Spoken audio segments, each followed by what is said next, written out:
Here in Belgium, we tax electricity 4 times more than we tax gas. Mhm. Right? We tax it like it's cigarettes or alcohol because Yeah. 30 years ago, it was like cigarettes or alcohol. It was coal-fired. It was really dirty. And we Mhm. haven't updated that tax structure in 30 years, Yeah. which is madness. I mean, we've baked combustion into, as a society, we've baked it into just about every type of tax policy, land use policy, foreign affairs policy that we have has all been about facilitating combustion. Mhm. And it's going to take time to unpick all of those things. But they are all changeable. They were decisions made at a time when those decisions made sense. We need politicians at local level, regional level, national level, and at the EU to Mhm. realize, okay, now the situation has changed. We need our people to be able to switch to electricity, and we have to do everything we can to make that possible. Europe has spent years building the technical and economic case for electrification. The argument is no longer contested in most policy circles. Clean electricity deployed across transport, buildings, and industry is the most efficient and energy-secure pathway to decarbonization. The Electrification Action Plan, expected from the Commission in May 2026, represents a formal acknowledgement of that case at the highest level. And yet, the alliance that has been pushing for that case for nearly a decade still finds itself defending agreed targets against proposals to reopen them. Still arguing that the 2035 zero-emission vehicle mandate should be honored. Still calling in a letter to heads of states in March 2026 for regulatory certainty as a precondition for investment. Adrian Hiel is the first director of the Electrification Alliance. The Electrification Alliance has appointed in its history. He came to Brussels from journalism and public affairs, and he has spent the past decade watching the energy transition from inside organizations focused on local and European system change. He describes himself consistently as a storyteller, with very nice t-shirts. But the story he is now responsible for is less about innovation than about institutional will. Does European governance have the architecture to convert political declarations on electrification into durable market conditions?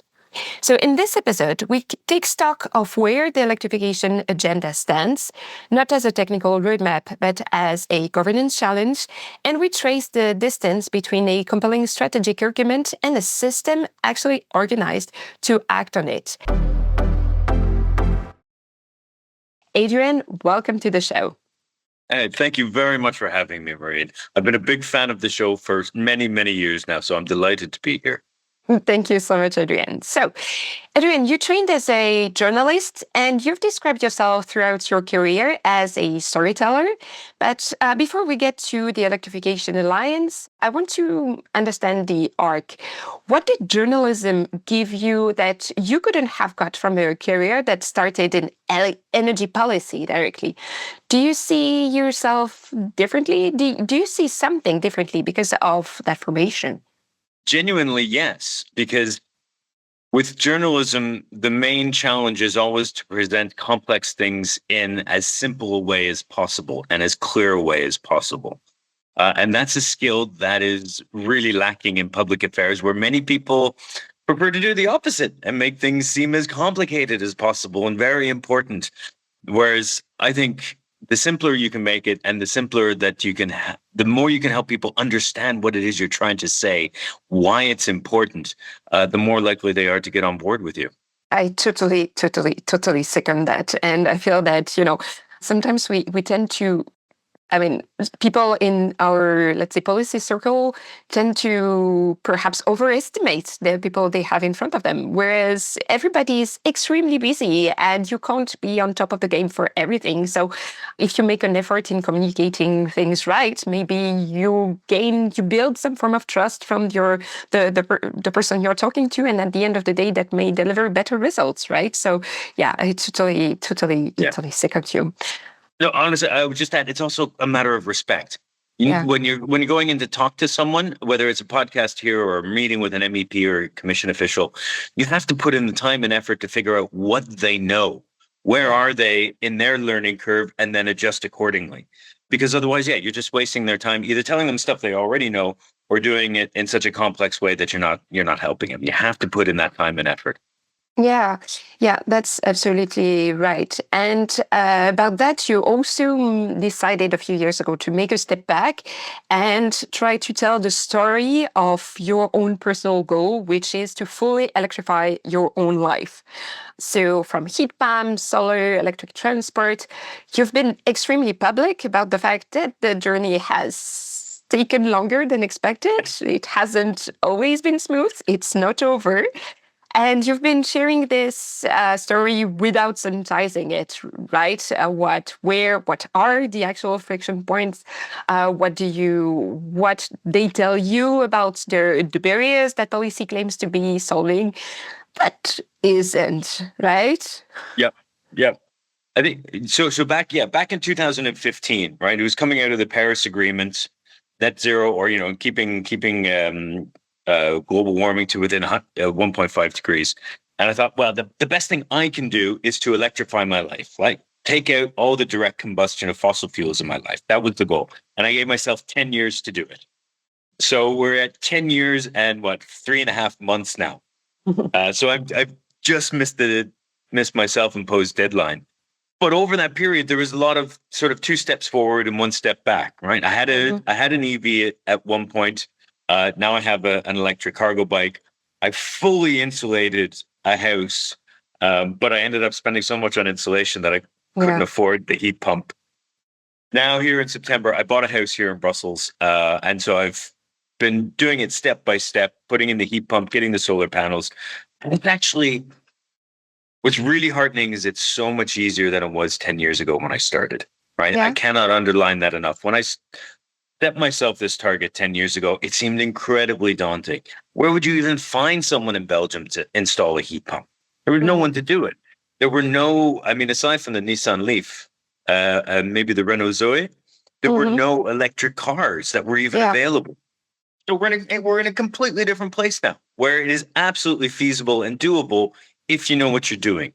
If you're an accountant or a dentist or whatever, your life is busy. You've got other priorities and things you're an expert on. So while it's totally doable, it can still seem daunting. What I really want to do is just demystify the process for people. Say, all this stuff is doable. None of the challenges are insurmountable. There are things we need to do better. We need to make this process as easy as possible.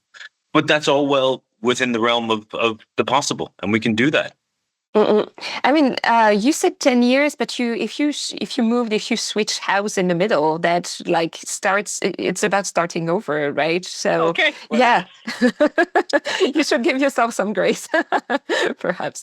But I totally agree with you, and on the fact that it can be daunting, but there are steps that can be made. And you've been describing the energy transition as the most exciting story of the next decade. So and during your process of electrification, right? So you still find it exciting. But let's say that excitement is quite a particular register, right? Because a lot of the people this podcast talks about are, let's say, fuel poor, energy poor households, renters, people in energy inefficient social housing, etc. They may not experience really the excitement of the story, right? For them, it might sound a bit daunting, and maybe they don't even have any kind of leverage. In the previous episode, we listened to Ashley from Windfall Energy, who was talking about the battery that was really easy to plug in. But there is potential, but it can be very expensive, right? So when you say exciting, whose story are you telling? It's a really good point, because my experience is not universally applicable, right? I'm very clearly a middle class, that was an unfortunate slip of the tongue. A middle class, fortunate person. I have to acknowledge my own privilege. There's no question. And what I often say is, the easier we make it for the privileged class, for the middle class to do these things, the more we can focus government resources on helping the underprivileged, the people in social housing, the people who live in drafty homes. Right? They will always need support. And we have to do what we can to make it available to them. And one of the ways of doing that is making the return on investment from people like me to do it as good as possible, and as quickly as possible. So I completely understand. In fact, if they're not only not excited, but feeling somewhat resentful that I can borrow quite a lot of money, right? I'm borrowing 50,000 euro to do all the work. It's cost neutral. All right. It's not going to, every month that I pay off that loan, I will have saved more than that from the works I've done. They can't, right? If you're in energy poverty, that's simply not an option for them. So I would understand if they're feeling quite resentful about the fact that I can do this and they can't. So what is the solution that you proposed then? Yeah, very clear. Well, I mean, part of it is acknowledging the fact that if we do things like get energy taxation, right? If we maintain car standards, if we get things like greening corporate fleets, so that in a few years there's more and more secondhand EVs. As we do that, it becomes easier and easier for people in my position to make this. There are benefits for households, right? As we electrify, we can bring down the costs of electricity. So that will make it more effective. But at the same time, listen, there needs to be direct government support to help these people so they don't get left behind. There's no doubt about that. Absolutely. I think that overall the discourse is about making electricity electrified, or let's say all the products that are better for the environment and better for the people. So the sustainable products, like the no-brainer. So, and in a way, most of these products are on the market. The thing is, there are still, let's say, legacy components in the policy, in the regulation that still make a lot of things difficult, right?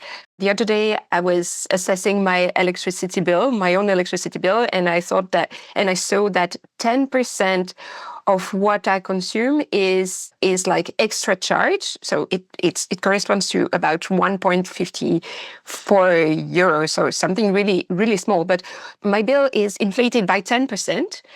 To cover network losses. And I'm someone who makes effort, who have solar panels, depending on the months and depending on how busy the house is and how many washing machine I need to run, I save between 10 and 25% of my energy consumption, right? But if the supplier authorized by the regulation charge me 10% more when I do make efforts, I mean, that kind of neutralizes my solar panels, right? The impact of my solar panels. So there are this kind of legacy system that the policymakers need to kind of figure out in order for the renewables, sustainable investments to be the smart choice, right? Yeah. I mean, that's frustrating, but I'll tell you what, it's everywhere. Maybe not that specific example, but here in Belgium, right, we tax electricity 4 times more than we tax gas, right? We tax it like it's cigarettes or alcohol because 30 years ago, it was like cigarettes or alcohol. It was coal-fired. It was really dirty. And we haven't updated that tax structure in 30 years, which is madness. So, I mean, we've baked combustion into, as a society, we've baked it into just about every type of tax policy, land use policy, foreign affairs policy that we have has all been about facilitating combustion. And it's going to take time to unpick all of those things. But they are all changeable. They were decisions made at a time when those decisions made sense. We need politicians at local level, regional level, national level, and at the EU to realize, okay, now the situation has changed. We need our people to be able to switch to electricity, and we have to do everything we can to make that possible. Yeah. And that's exactly what the Electrification Alliance is. And I mean, we're living in a very particular political moment. We don't know if we're out of the second energy crisis in next than 5 years. Only time will say it.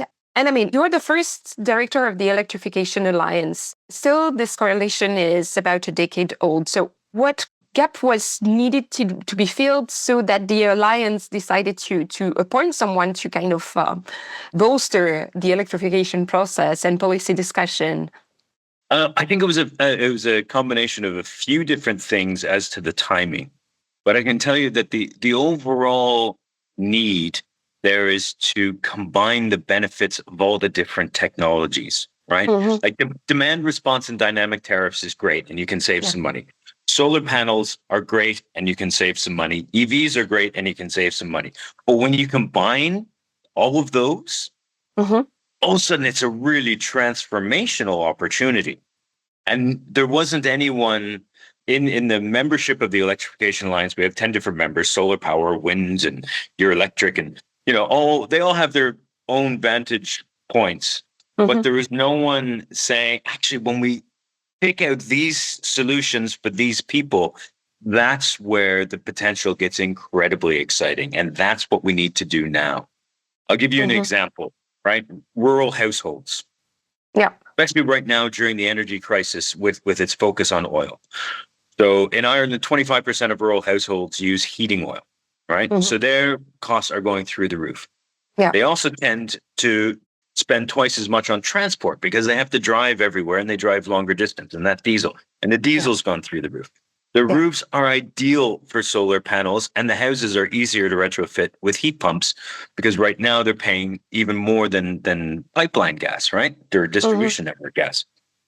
If you put together a package for rural homes who have, in general, 9% higher rates of energy poverty, you can transform their lives. Absolutely. With that. And in doing that, you also make it easier to do things like build new infrastructure for electrification. If you need, a north-south connector in Germany, for example, because people then also see the benefits, they feel the benefits of electrification in their own lives, right? Yeah. Yeah. And it's really that combination. Yeah, and that's very much also one of the pushes of the alliance, right? Because there is this Electrification Action Plan that should come out in May 2026, so in a month from now. And you've been publishing some detailed recommendation, and you've been putting a lot of emphasis on this importance of having rural households, etc., which is also something that was very clear from the Citizens Energy Package that was released in March 2026. So what I feel that what you seem to argue is like, let's make things coherent so that they trickle down to everyday people, especially in the places where they have tended, they tend not to receive the same information, the same quality of information, the same level of protection, and they don't seem really empowered really by the transition, right? Yeah. I think the Electrification Action Plan is actually going to come out in June, is what I learned this week, by the way. Yeah, I think the Commission is quite busy with their response to the ongoing crisis. And so I think it's been pushed back a few weeks just for workload reasons. So still, I mean, it's welcome. Whether it comes in May or June, that's great.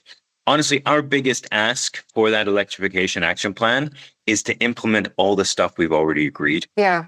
We have most of the legislation at EU level. But if people don't have a smart meter in their home because the rollout has been really slow and they don't have access to dynamic tariffs, then you can't do smart charging. You can't run your heat pump efficiently. Like, there's really fundamental stuff that we've already agreed in the Renewable Energy Directive and in the Clean Energy for All package from 2019.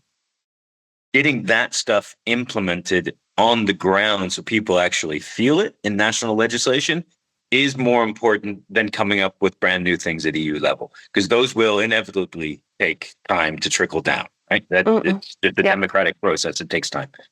Our number one thing is just let's implement the stuff we already agreed. And that includes then as well stuff like, car emission standards. The reason we have a load of electric cars that cost 25,000 euro now is because of EU emission standards. They work. And now the car lobby is again trying to water it down, which is mind-bogglingly ridiculous when people are paying €2.40 or whatever it is for a liter of diesel. So we need to stick to our guns on that. We need to stick to our guns on ETS2. We need that social climate fund to help people actually make these investments, right? That's massively important. That's the main thing. There's going to be other stuff in there that we like to see, like areas for industrial electrification. Yeah. If you've got a cluster of a bunch of industries in one place, don't go through 10 different permitting processes. Lump them all together, build one big grid extension, do all the permitting at the same time so that they can go faster. That's one clear thing that could really, really help. Yeah, and something that I think is interesting and that the current crisis has put into perspective, that it's not only a question of climate, it's also a question about sovereignty, about like being less dependent on the hectic behavior of certain business partners, or yeah. Try to. And yes, on really importation of really like unreliable sources of energy, right? So it's been about reducing the fossil fuel import bill, about cutting dependence, of course. There is also sometimes a lot of hostility from certain partners into when we decide to gain our independence as a continent. So why do you think this kind of, I'm asking you as a storyteller, like, what do you think the impact of this kind of strategic reframing, tactical adaptation, do you think it has more chance to be accepted in the long term than like climate? Because we know that certain groups, certain trends tend to overlook the climate risk and really only say that, you know, the investments that we make that for renewable energies are going to be expensive, right? So do you think that arguing for cutting dependence and strategic autonomy and this kind of thing would be more salient than the emission case? I would say that they're going to appeal to different groups. How salient it remains is going to depend on how present the threat is. If there are parts of Europe that are threatened with annexation and invasion, it's going to stay really, really relevant for a lot of people. Certainly, I'm not going to forget that threat. Other people might have shorter memories. We forgot the 2022 gas crisis a lot faster than I thought we would. Yeah. It really sunk out of our collective memory pretty quickly. But this is now we're talking existential threats, right? And the idea, I don't think we can ever go back to the idea that the US is going to be a reliable energy provider, right? And fundamentally, the US has changed. Whereas, and this was in a report from Ember yesterday, that they made this point that I hadn't considered it, but it's absolutely true. Up until 2009, the US was a massive energy importer. It was in their best interest to ensure the global flow in fossil fuels because they needed them. The US is now the biggest exporter. When there is market disruption elsewhere in the world, they stand to profit. Rather than having a vested interest in ensuring the flow. That's a fundamental shift in their motivations. And that's not going to change.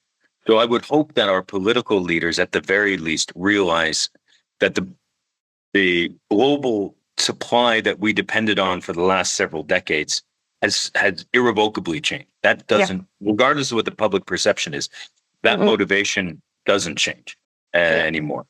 Yeah, I've been making the same observation, and I've been wondering when we will start using the term oligarch to explain what's going on in the US as well, right? Because we knew that from Russia and the way it was working, but maybe now it's also time to apply it to the US as well. Anyway, moving on a little bit to this geopolitical discourse that is, of course, bigger than any of us, and where we would need more cohesion and less division. Something that is fundamentally interesting in this, let's say, current crisis is that we have so many more tools, just like the one we talked about in the previous episode, like batteries, but also balcony solars and smaller, more modable tools, right? So how would the impact be in your view? And is it something you think you will work on actively defending as the Electrification Alliance in the years to come? Oh, yeah, definitely. definitely. And this is a very different energy crisis than 2022, right? That's one thing. In this energy crisis, electricity is largely unaffected. It is a safe haven, right? Yeah. Explicitly a safe haven in the Nordics and Iberia and France. But even in countries like Belgium, we only get 16% of our electricity from gas in Belgium. So all of a sudden, if I've got a small battery and a dynamic tariff and I can shift a bit of demand, my entire electricity supply is gas-free, essentially. I'm completely unaffected because of the technology of smart meters and a small battery. I bought mine at IKEA. Yeah. This is mainstream market stuff, right? And that option wasn't there in 2022 with the gas prices, that I could change. I can make a small investment, change my behavior a little bit, and all of a sudden I've cut out gas from my electricity supply. Regardless of how it's done at national level, I have that control. So that's a huge, huge change. And that's something that I think hasn't sunk in with political leaders. Certainly, if you saw what Germany proposed this week, 2 billion to support drivers. Talking with an MEP last night, she told me that that's going to save drivers €10 a month. Wow. For 2 billion. It's not very good. And it's not a very good return on investment for €2 billion. Yeah. You'd be far better off rolling out smart meters and helping people shift their demand and giving them a small battery. And it's available to people in apartments, people who rent, right? These are groups that previously we could not help aside from sending them a check. That was the only way we could help them. Now we can give them the tools to change their energy consumption in line with European energy that's cheap and abundant and clean. And that's a massive, massive shift. Yeah. That's a very, very interesting one.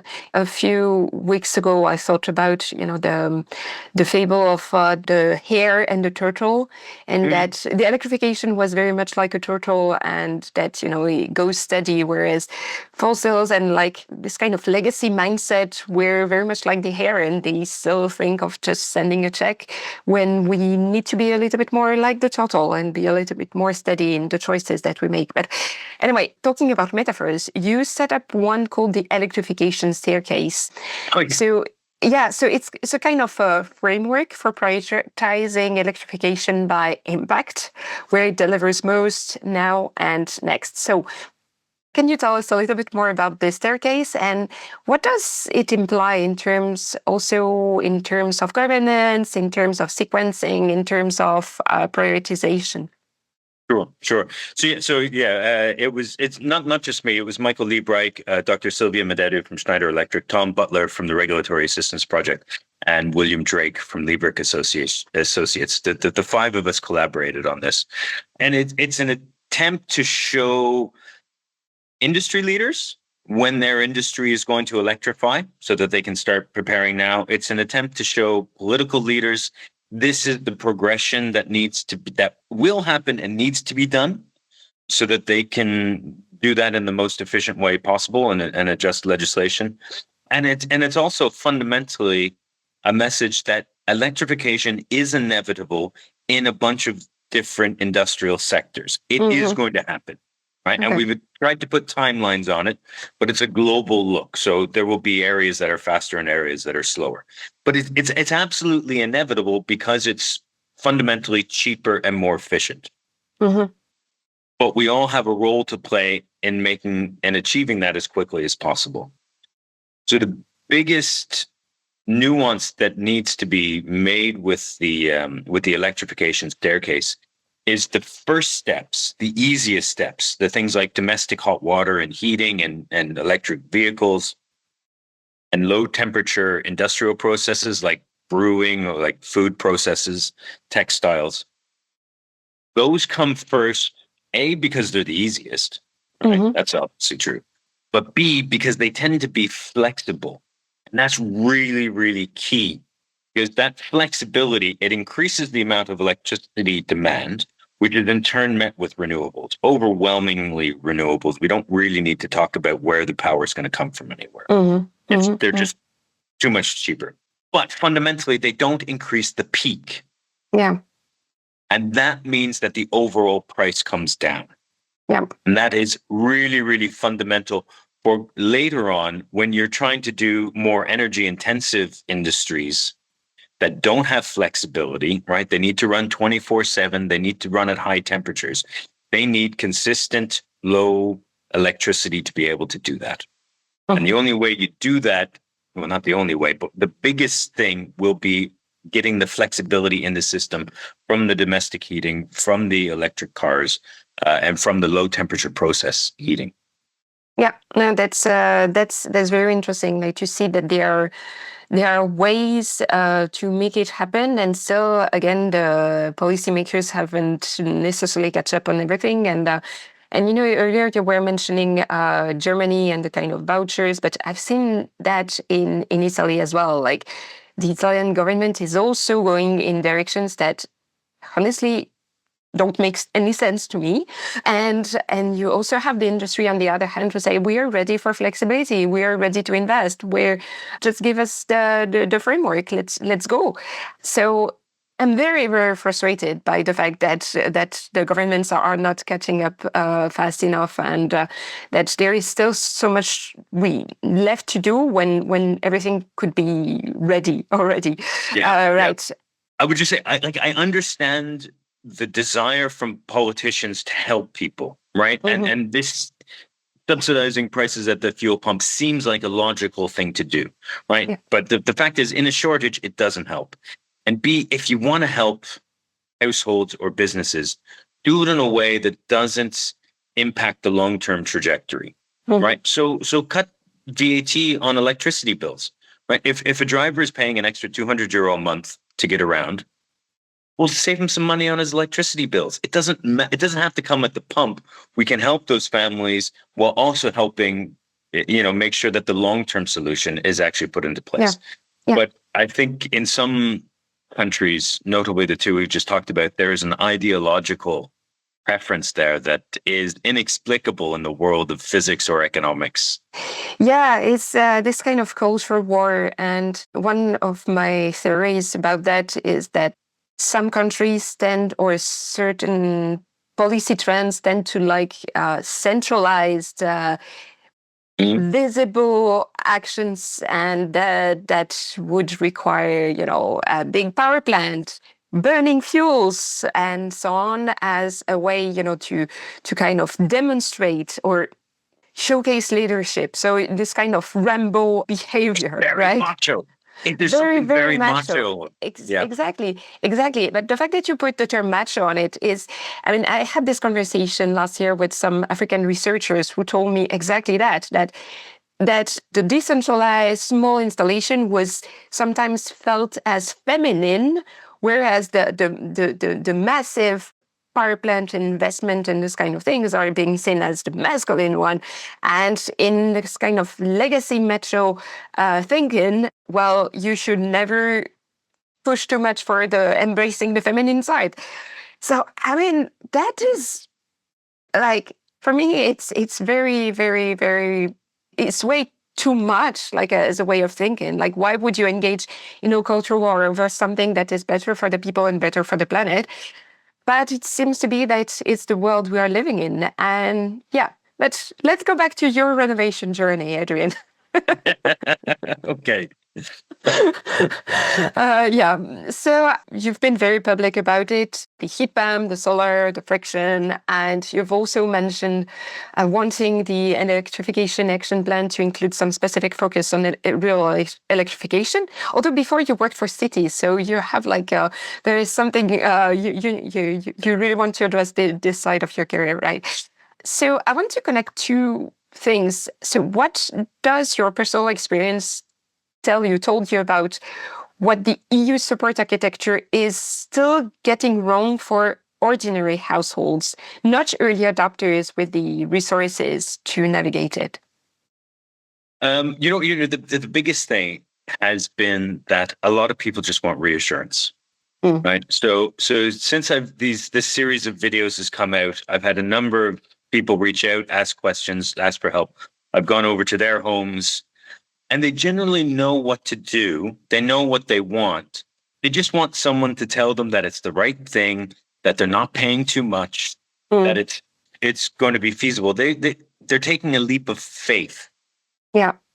And they want someone to tell them that it's going to be fine. Yeah. So to that end, honestly, if you look back at the energy performance of building standards and the one-stop shops within there, that to me is a really underplayed asset that I hope countries really accelerate. Because those one-stop shops will be independent hubs for information for people to go to and say, what do I need to do? Where do I need to start? Yeah. Right. Because it's not that difficult. It's not, no one's doing plumbing or electrical work themselves. It's completely, utterly feasible, but we have to give people the reassurance and the confidence to do that. And that will come with time as it becomes the normal thing, right? People in Finland and Sweden don't feel the same way about getting a heat pump because 60% of the houses have heat pumps. It's just normal. Yeah. Here in Belgium, in Italy, it's not normal. Yep. And so there's trepidation going from, the known and trusted gas boiler, it won't let you down, to something new and different. And that's the single biggest thing, is that we've got the technological solutions, we've got the economic solutions. This is now a social transition as much as anything else. And we need social scientists to help us with it. Yeah, I totally second that. And if you're interested in the topic of building trust around the contractors and the process, etc., a few episodes ago, we had Elora Koop from Her Own Space, who creates some kind of online community for women to help each other.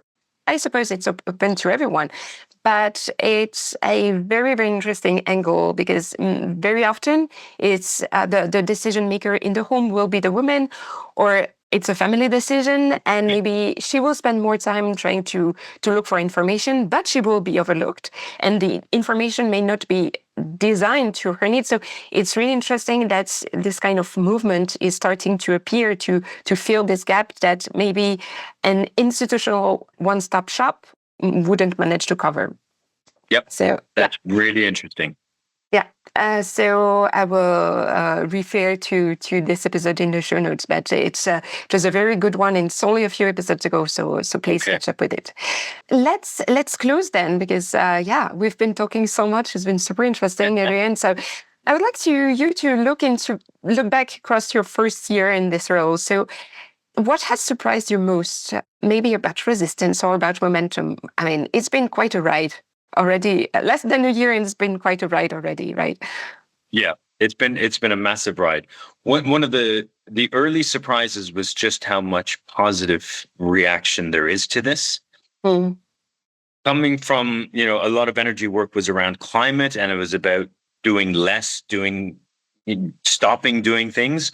All of a sudden, this is a positive case. This is what we're going to do. This is what we're going to bring. This is what's new. This is what's exciting. So that shift is really, really interesting. And then the other shift, honestly, was this week. Ursula von der Leyen calling for ambitious electrification targets that she's going to deliver in the next couple of months. That's massive. That provides a level of certainty that I haven't questioned, but that a lot of other people haven't had. And providing that certainty, we are going to electrify. We're going to have half of our economy electrified by 2040. I assume that's going to be the target. I hope it is. That provides a whole lot of certainty for a lot of other players to say, okay, this is going to happen. It's going to happen in the next 15 years. What do we need to do to make it happen? That shift is massive. It's very, very important. So I'm over the moon right now. We've got all the momentum going for us. We really just need to go as fast as possible. That's very, very good and inspirational words to end up this podcast with. So thank you so much, Adrian. Super insightful as always. Yeah, listeners and viewers, just connect with Adrian on LinkedIn. He shares everything about his renovation journey, so it's quite fun. And I must say, I've already shared it with a few friends who were in this process and found it really interesting. Also regarding the energy performance certificate and this kind of thing. So yeah, I think that was definitely necessary to have this kind of really fresh insights of what's really happening, and bring it back to policymakers. That's wonderful to hear, Marie. Thank you so much for having me. It's been a great pleasure.